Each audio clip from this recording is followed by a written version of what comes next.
तर नमस्कार सगळ्यांना. आपण करणार आहोत डोसा. तर इकडं मी भिजत ठेवलेली उडीद डाळ आणि तांदूळ मिक्सरला बारीक करून घेतलेले आहे. इकडं मी कुकरमध्ये बटाटे टाकलेले आहेत शिजायला. आता इकडं मी चटणीची तयारी करत आहे.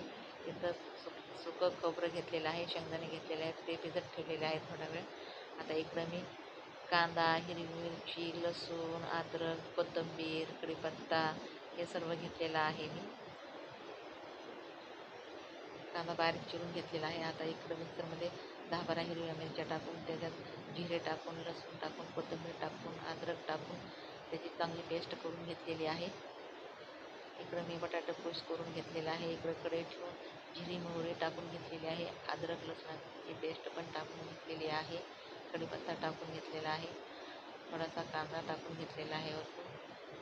आणि हे मिक्सरला बारीक केलेला ठ्यासा होता आपला हिरव्या मिरचीचा, तो पण टाकून घेतलेला आहे. थोडीशी हळद टाकून घेतलेली आहे. सांबार मसाला पण टाकून घेतलेला आहे.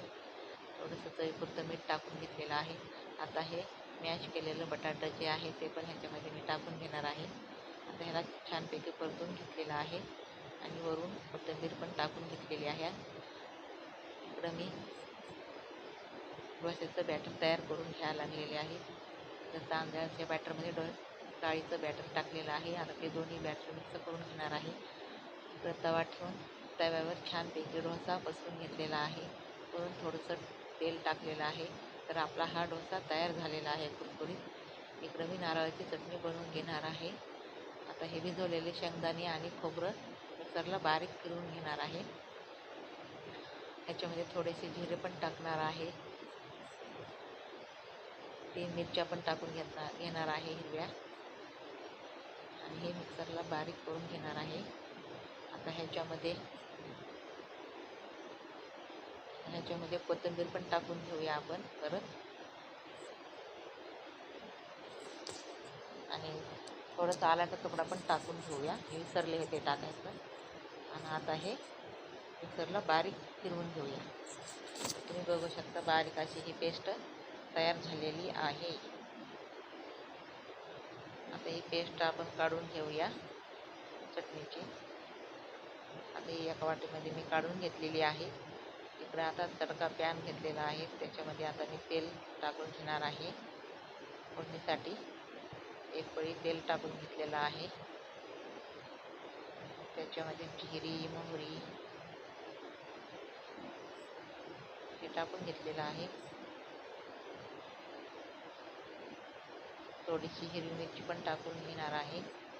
आणि वरून थोडासा कढीपत्ता पण टाकून घेणार आहे. 2 लाल मिरच्या पण टाकून घेतलेल्या आहेत मी. आता ही फोडणी आता ही आपली थोडीशी कोथिंबीर पण टाकून घेतलेली आहे वरून. आता ही आपली फोडणी तयार झालेली आहे, तुम्ही बघू शकता. आता जी आपण नारळाची पेस्ट करून ठेवली होती ना, त्याच्यामध्ये ही मी फोडणी देणार आहे. आता मी इथं फोडणी देऊन घेतलेली आहे, तुम्ही बघू शकता. आता हे मिक्स करून घेणार आहे मी. आता ही आपली नारळाची चटणी तयार झालेली आहे. आता इकडं मी डोसा घेतलेला आहे, बटाट्याची चटणी पण घेतलेली आहे. आता नारळाची चटणी पण घेणार आहे. आपलं हे ताट खाण्यासाठी तयार झालेलं आहे, तुम्ही बघू शकता. आता मी एक घास खाऊन बघणार आहे कसा झाला आहे तो. तर छान झालेला आहे.